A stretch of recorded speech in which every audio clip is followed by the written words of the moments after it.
அனைவருக்கும் வணக்கம். இந்த பதிவில் நம்ம என்ன பார்க்க போகிறோம் அப்படின்னா, வெள்ளிக்கிழமை தினத்தன்று தொடர்ந்து நம்ம இதை ஃபாலோ பண்ணுறோம் அப்படின்னாலே நம் இல்லத்தில் செல்வாக்கு அதிகரிக்க ஆரம்பிக்கும். கோடீஸ்வர யோகம் நிச்சயமாக கிடைக்கும். எப்படி நம்ம ஃபாலோ பண்ணணும், என்னென்ன செய்ய வேண்டும் அப்படிங்கிறத பார்க்கலாம். வெள்ளிக்கிழமை நாளே மகாலட்சுமிக்கு உரிய நாள். இந்த நாள் என்று பார்த்தீங்கன்னா லக்ஷ்மியோட அருள் பரிபூர்ணமாக கிடைக்கணும் அப்படின்னு நம்மளோட பூஜை அறையில் என்னென்ன நம்ம செய்ய வேண்டும் அப்படின்னு மகாலட்சுமி தாயார் படத்திற்கு மல்லிகைப்பூவும் செந்தாமரை பூக்களால் அலங்காரம் செய்து ஒரு நெய் தீபம் நீங்கள் ஏற்றி வைத்து பாசி பருப்பு பாயாசம் நைவேத்தியம் பண்ணி நீங்கள் வழிபாடு செஞ்சீங்க அப்படின்னாலே உங்கள் இல்லத்தில் படிப்படியாக செல்வாக்கு அதிகரிக்க ஆரம்பிக்கும். அடுத்து இரண்டாவது நீங்கள் என்ன செய்ய வேண்டும் அப்படின்னா, வெள்ளிக்கிழமை தினத்தன்று கல் உப்பு அல்லது மஞ்சள் நீங்கள் ரெகுலராக வெள்ளிக்கிழமை வாங்கணும். அதாவது நம்ம பார்த்திங்கன்னா வெள்ளிக்கிழமை வாரந்தோறும் கல் உப்பு வாங்கினா நம்ம வீட்டில் நிறைஞ்சிடும். தேவையானது ஒரு பாக்கெட் ஒரு மாதத்திற்கோ அல்லது 2 மாதத்துக்கோ ஒரு பாக்கெட் தான் நமக்கு தேவைப்படும். ஸோ அந்த ஒரு பாக்கெட் உப்பு மட்டும் மாதத்தில் முதல் வாரம் வெள்ளிக்கிழமை இல்லைன்னா 1ஆம் தேதி வெள்ளிக்கிழமை பிறக்கின்றது அப்படின்னா நீங்கள் அந்த நாளன்று வாங்கலாம். ஒரு மாதத்தில் 4 வெள்ளிக்கிழமை வரும் இல்லையா, அதில் ஏதேனும் ஒரு வாரம் வளர்பிறை வெள்ளிக்கிழமை அன்று நீங்கள் கல்லுப்பு வாங்கிக்கோங்க. அடுத்து இன்னொரு வாரம் மஞ்சள் வாங்கிக்கோங்க. இன்னொரு வாரம் நீங்கள் இனிப்பு வகையானது வாங்கிக்கோங்க. இதன் வெல்லம் இந்த மாதிரி ஸ்வீட் இந்த மாதிரி வெள்ளிக்கிழமை தினத்தன்று வாங்கிக்கோங்க. இன்னொரு வெள்ளிக்கிழமை பார்த்தீங்கன்னா துவரம் பருப்பு வாங்குங்க. இந்த மாதிரி லக்ஷ்மி நம்ம இல்லத்திற்கு வர வைக்கிற மாதிரி ஒரு சில பொருட்கள் நம்ம வாங்கணும். அப்படி வாங்கும்போது நம் இல்லம் சுவிட்சமாக இருக்கும். எப்போதுமே செல்வாக்கு அதிகரிக்க ஆரம்பிக்கும். அடுத்து பார்த்தீங்கன்னா நம்ம 3வது கடைப்பிடிக்க வேண்டியது, வெள்ளிக்கிழமை தினத்தன்று நீங்கள் பூஜை செய்யும்போது சேரீ கட்டி பூஜை பண்ணுங்கள். பட்டு சேரீ இருந்தால் ரொம்ப நல்லது. அல்லது நம்மக்கிட்ட இருக்கிற சேரீயை கட்டி நீங்கள் பூஜை பண்ணுவது இன்னமும் சிறப்பாக இருக்கும். மோஸ்ட்லி எல்லாருமே பார்த்தீங்கன்னா வீட்டில் இருக்கிறவங்க நைட்டி போட்டுட்டு தான் விளக்கேற்றுகின்ற பழக்கம் நிறைய பேர்த்துக்கு இருக்கும். அல்லது சுடிதார் போட்டு விளக்கேற்றுவீங்க. வெள்ளிக்கிழமை தினத்தன்று மட்டும் நீங்கள் ஒரு சேரீ கட்டி நீங்கள் விளக்கேற்றி வைத்து பழகி பாருங்கமே, உங்கள் இல்லம் சுபிட்சமாக மாறும். வெள்ளிக்கிழமை தினத்தன்று மட்டும் ஃபாலோ பண்ணால் போதும். மற்ற நாள் நீங்கள் எப்பயும் போல சுடிதாரோ அல்லது நைட்டியோ நீங்கள் என்ன யூஸ் பண்ணுறீங்களோ அதை நீங்கள் யூஸ் பண்ணிக்கலாம். வெள்ளிக்கிழமை தினத்தன்று முடிந்தளவுக்கு கொஞ்சம் பட்டு சரியாக பயன்படுத்துவது ரொம்ப நல்லது. அடுத்து பார்த்தீங்கன்னா வெள்ளிக்கிழமை வாரந்தோறும் முடிந்தால் நம்ம லக்ஷ்மி தாயார் கோவிலோ அல்லது அம்மன் கோவிலோ இருக்கிறாங்க அப்படின்னா பக்கத்தில் நீங்கள் போயிட்டு வருவது ரொம்ப நல்லது. அடுத்து சுக்கிரஹோரைன்னு நமக்கு வரும். காலை 6 to 7, இரவு 8 to 9 இந்த நேரத்தில் லக்ஷ்மி தாயார் பூஜை பண்ணிங்க அப்படின்னா இன்னமும் செல்வாக்கு அதிகரிக்க ஆரம்பிக்கும். அதே போல் அடுத்து நீங்கள் கடைபிடிக்க வேண்டியது, வெள்ளிக்கிழமை தினத்தன்று பசுமாடுக்கு வாழைப்பழம் இந்த மாதிரி ஏதேனும் ஒன்று வெல்லம் கலந்து அரிசி மாவில் வெல்லம் கலந்து கூட நீங்கள் உணவாக கொடுக்கும்போது உங்கள் இல்லத்தில் செல்வாக்கு பல மடங்கு உயரும். அடுத்து முக்கியமானது நம்ம கடைபிடிக்க வேண்டியது, அன்னதானம் பண்ணணும். இந்த நாள் அன்னதானம் பண்ணும்போது நமக்கு பெருக ஆரம்பிக்கும். அதே போல் நெய்வேத்தியம் பார்த்திங்கன்னா நம்ம பாசிப்பருப்பு பாயாசம், இனிப்பு வகையானது, நெல்லிக்கனி, மாதுளம்பழம், பேரிச்சம்பழம் இது போன்றது வைத்து நம்ம நெய்வேத்தியம் பண்ணும்போது இன்னமும் சிறப்பாக இருக்கும். கல்கண்டு வைத்து நம்ம நெய்வேத்தியம் பண்ணுவது ரொம்ப நல்லது வெள்ளிக்கிழமை தினத்தன்று.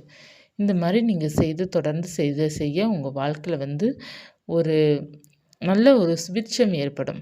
அதாவது இல்லத்தில் எப்போதுமே செல்வாக்கு இருப்பது போலே உங்களுக்கு ஒரு உணர்வு கிடைக்கும். எப்போதுமே உங்களுக்கு பண கஷ்டம் என்று ஒன்று வரவே வராது. ஸோ வீடும் மகிழ்ச்சியாக இருக்கும். பண விஷயம் ஃபினான்சியலும் பார்த்தீங்கன்னா நமக்கு க்ரோத் நல்லா இருக்கும்.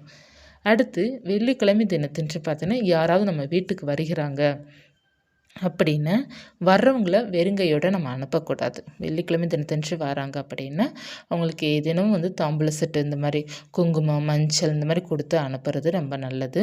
அப்படி இல்லை அப்படின்னா உங்கள் வீட்டுக்கு வராங்கன்னா ஒரு டம்ளர் தண்ணீராவது உங்களுக்கு கொடுக்கணும். வீட்டுக்குள்ளே கூப்பிட வச்சு நம்ம கொடுக்கணும், ரொம்ப நல்லது. இப்போ கெஸ்ட்டாக வரவங்களுக்கு நம்ம எல்லாமே கரெக்டாக நம்ம பண்ணுவோம். இப்போ யாராவது வெள்ளிக்கிழமை தினத்தன்று சப்போஸ் நம்ம வீட்டுக்கு ஏதேனும் சும்மா கூட பேச வராங்க அப்படின்னா கூட அவங்களுக்கு ஏதேனும் ஒன்று கொடுக்குறீங்க. உங்கள் வீட்டில் இருக்கிற ஏதாவது ஸ்வீட் கூட நீங்கள் கொடுங்க. ஏதேனும் என்ன இருக்கோ அதை அவங்களுக்கு கொடுங்க. ஏன்னா வெள்ளிக்கிழமை பார்த்தீங்கன்னா லக்ஷ்மி யார் மூலமாக உருவத்தில் கூட நம்ம இல்லத்திற்கு வருவாங்க அப்படிங்கிறது சொல்லுவாங்க. அதனால் வெள்ளிக்கிழமை யார் வந்தாலும் அவங்கள வெறுங்கையோடு நம்ம அனுப்பக்கூடாது. ஏதேனும் ஒன்றுக்கு நம்ம கொடுத்து அனுப்பலாம். ஸோ எதுவுமே கொடுக்க முடியலன்னா ஏதாவது ஸ்வீட் ஸ்வீட் இந்த மாதிரி நம்ம வீட்டில் ஸ்நாக்ஸ் கூட வச்சுப்போம் இல்லையா, அது கூட நம்ம கொடுக்கலாம். ரொம்ப நல்லது தான். ஸோ நம்ம என்ன இருக்கோ அதை கொடுங்க. இல்லை முடிந்தால் சாப்பாடு போட முடியும், சாப்பாடு போடுங்க. இல்லை அப்படின்னா தண்ணியாவது கொடுங்க. ரொம்ப நல்லது. வெள்ளிக்கிழமை யார் வந்தாலும் வீட்டுக்கு வந்தவங்களுக்கு கொஞ்சம் கவனிப்பது, லக்ஷ்மி தாயாரை கவனிப்பது சமமாகும். முக்கியமாக குங்குமம் கொடுப்பது ரொம்ப நல்லது. பூக்கள் இருக்குது அப்படின்னு மல்லிகைப்பூ கொஞ்சம் கொடுங்க, ரொம்ப நல்லது. அடுத்து கடைபிடிக்க வேண்டியது முக்கியமானது. இதை நீங்கள் தொடர்ந்து கடைபிடித்தாலே கையில் பணம் இருந்துக்கிட்டே இருக்கும். என்ன கடைபிடிக்க வேண்டும் அப்படின்னா, பணத்தை எண்ண வேண்டும், பணத்தை தொட வேண்டும். பணத்தை தொட்டாலே பணம் பெருக ஆரம்பிக்கும். அந்த மாதிரி யாருமே பணத்தை வந்து தொட்டு ஒரு உணர்வு கொடுக்கறதில்ல இப்போ யாருமே. பணம் நம் கையில் சேர வேண்டும் என்றால் பணத்தை நாம் தொட வேண்டும். பணம் வந்து நம்ம கையில் எப்போதுமே இருக்கிற மாதிரி நம்ம பார்த்துட்ருக்கணும். நம்ம வந்து இப்போ எல்லாருமே பயன்படுத்துகிறது கூகுள் பே, ஃபோன்பே இந்த மாதிரி வந்து நம்ம வந்து ஆன்லைனில் ட்ரான்சாக்ஷன் பயன்படுத்த ஆரம்பிச்சிட்டோம். இப்போ சின்ன ஒரு மளிகை கடைக்கு போனால் கூட அங்கே நம்ம ட்ரான்சாக்ஷன் தான். ஸோ நமக்கு எல்லாமே இப்போ வந்து மொபைல்லேருந்து அனுப்புகிற மாதிரி தான் ஆயிடுச்சு. ஸோ நம்ம வந்து இருந்தாலும் அது எப்போ நீங்கள் பயன்படுத்தணும் அப்படின்னா, அவசரத்துக்கு நீங்கள் பயன்படுத்தி கொள்ளலாம். மற்ற நேரம் உங்களுக்கு வீட்டுக்கு தேவையான பணம், அதாவது உங்களுக்கு செலவுக்கு தேவையான பணம், ஒரு மாதத்துக்கு ஒரு 10,000 இல்லைன்னா ஒரு 7,000 உங்களுக்கு பிடிக்கும் அப்படின்னா, அதை நீங்கள் வந்து முதல் நாளே எடுத்து வந்து உங்கள் வீட்டில் வந்து வச்சுடுங்க. வச்சுட்டு அதை எடுத்து நீங்கள் செலவு பண்ணி பாருங்கமே, உங்கள் வாழ்க்கையில் நிச்சயமாக முன்னேற்றம் இருக்கும். எப்போதுமே பணத்தோட அருமை தெரியணும் அப்படின்னாலும் பணத்தை தொட்டு தான் நம்ம செலவு பண்ணி கொடுக்கும்போது, நமக்கு இவ்வளோ பணம் நமக்கு செலவாகுது, வீண் செலவாகுது அப்படிங்கிறது நமக்கு எதில் செலவாகுது, நமக்கு எதில் வந்து வரவு இருக்குது, எல்லாமே நமக்கு சரியாக தெரிய வரும். இப்போ நீங்கள் ஒரு கடைக்கே போகிறீங்கன்னு வச்சுக்கோங்கமே, இப்போ வந்து நம்ம கையிலேருந்து பணம் கொடுக்கும்போது நமக்கு ஒரு ஃபீல் ஆகும். ஐயோ! இவ்வளோ ரூபாய் செலவாயிடுச்சா, இவ்வளோ ரூபாய் இதாயிடுச்சான்ட்டு. இதே இது நம்ம ஒரு ஒரு அதாவது இந்த மார்க்கெட், சூப்பர் மார்க்கெட்டு போகிறோம் பார்த்தீங்களா, அங்கே ரூ. 5,000 வந்தால் கூட அசால்ட்டாக நம்ம கூகுள் பேயில் வந்து பண்ணிவிட்டு பேசாமல் வந்துடும். இதே தான் அது அமௌண்ட்டுன்னா ரூ. 5,000 கொடுக்கும்போது நமக்கு எப்படி இருக்கும், இவ்வளோ அமௌண்ட்டா அப்படிங்கிற மாதிரி அந்த ஒரு மைண்டு சொல்லும், நமக்கு சொல்லும், உள்ளுணர்வு சொல்லும். ஏன்னா எனக்கு இது சொல்லும். நான் கூகுள் பேயில் பண்ணும்போது எவ்வளோ பண்ணாலும் நான் ஒரு துளி கூட நான் கவலைப்பட மாட்டேன். ஒரு இது கூட பண்ண மாட்டேன். கடகடன்னு பண்ணிவிட்டு பேசாம வந்துருவேன். ஆனால் என் கையிலேருந்து பணம் கொடுக்கும்போது ரூ. 1000க்கு மேலே போயிட்டாலே, இவ்வளோ பணம் நம்ம செலவு பண்ணிட்டோமா அப்படிங்கிற அந்த மனநிலை எனக்கு வரும். என்ன பொருள் நம்ம தேவையில்லாது வாங்கியிருக்கோம் அப்படின்ட்டு நான் டக்குன்னு பார்த்தீங்கன்னா, என்னுடைய அந்த வாங்கின பொருளை தான் நான் பார்ப்பேன். அதாவது பணம் கொடுத்து வாங்கும்போது, இது வந்து என்னுடைய அனுபவத்தை நான் சொல்கிறேன். நான் பணம் கொடுத்து மார்க்கெட்டில் வாங்கும்போது நிறைய ரூபா பிடிச்சிருச்சு. ஒரு ரூ. 1,800 மேலே பிடிச்சிட்டாலே, இப்போ நம்ம வந்து அடிக்கடி எங்களுக்கு பக்கத்தில் இருக்கனா நாங்கள் அடிக்கடி போவோம் இல்லையா, போகும்போது ஒரு ரூ. 1,800 மேலே எனக்கு வந்து நான் பணத்தை எடுத்து கொடுக்குறேன் அப்படின்னா, என்னுடைய பையனை செக் பண்ணுவேன். என்னத்த அப்படி வாங்கியிருக்கோம், இவ்வளோ ரூபா வந்துருச்சு அப்படின்ட்டு. ஆனால் ஒரு சில நேரம் வந்து கேஷ் வந்து எடுக்காமல் நான் ஏடிஎம்மில் வச்சுருக்கிறேன் அப்படின்னா, அந்நேரம் ஃபோன்பே தான் நான் யூஸ் பண்ணுற மாதிரி இருக்கும்.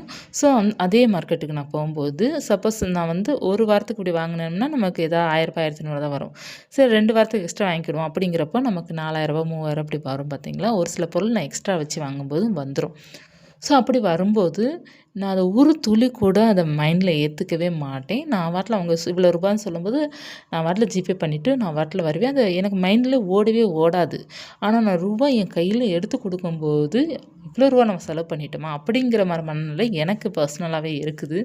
அதனால் பார்த்தீங்கன்னா நான் அவசரத்துக்கு மட்டும்தான் ஜிபே யூஸ் பண்ணுவேனே தவிர, மோஸ்ட்லி வந்து பணத்தை எடுத்துகிட்டு போயிட்டு நான் வந்து வாங்குகிற பழக்கம் தான் இப்போ எனக்கு இருக்குது. நான் வந்து ஜிபே பண்ணால் நமக்கு ஒன்றும் பிரச்சனை இல்லை. ஆனால் நான் ஜிபே பண்ண மாட்டேன். போயிட்டு ஏடிஎம்மில் போயிட்டு எனக்கு எவ்வளோ பணம் தேவையோ அதை எடுத்துகிட்டு, அதற்கப்புறம் போயிட்டு நான் கடையில் போயிட்டு சூப்பர் மார்க்கெட்டில் போயிட்டு தேவையான பொருளாக ஃப்ரூட்ஸ் கடைக்கு போய்ட்டு என்னென்ன வேணுமோ அதை கேஷ் கொடுத்து தான் நான் வாங்குவேன். ஏன்னா அப்படி கொடுத்து வாங்கும்போது தான் எனக்கு கொஞ்சம் வந்து நான் அதில் கவனமாக இருக்கிறேன் பணத்தில் அப்படிங்கிறது எனக்கு பர்சனலாக தெரிய வருது.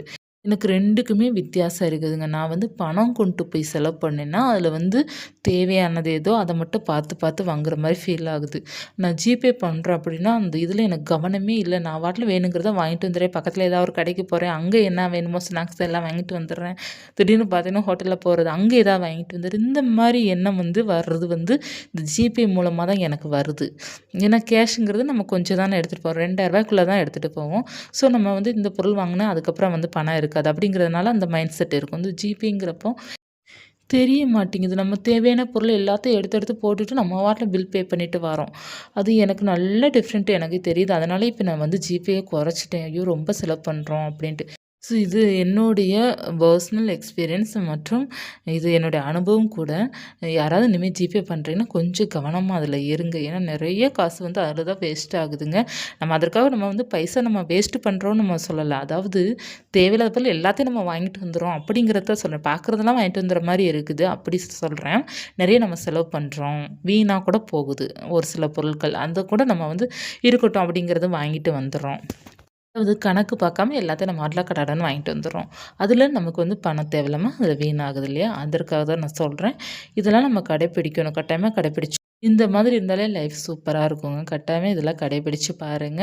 நான் கடைபிடிக்கிறது என்னென்ன கடைபிடிக்கிறதோ அதான் உங்ககிட்ட நான் சொல்றேன். என்னென்ன மிஸ்டேக்ஸ் பண்ணனோ அதையும் உங்ககிட்ட நான் இதில சொல்லிட்டேன். என்ன மிஸ்டேக்ஸ் நான் பண்ணி பணத்த செலவு பண்ணேன் அப்படின்ட்டு. ஸோ அதையும் நான் சொல்லியிருக்கேன். ஸோ ஓரளவு பார்த்தீங்கன்னா, நம்ம லைஃப் ஸ்டைல் கொஞ்சம் நம்ம மாத்திக்கிடணும். மாத்திக்கிட்டோம் அப்படின்னா நம்ம லைஃப் சூப்பரா இருக்கும். இந்த தகவல் உங்களுக்கு பயனுள்ளதாக இருக்கும்னு நினைக்கிறேன். இருந்தால் லைக் பண்ணிக்கோங்க. இது போன்ற தகவலுக்கு சேனல் சப்ஸ்கிரைப் பண்ணி வச்சுக்கோங்க. நன்றி.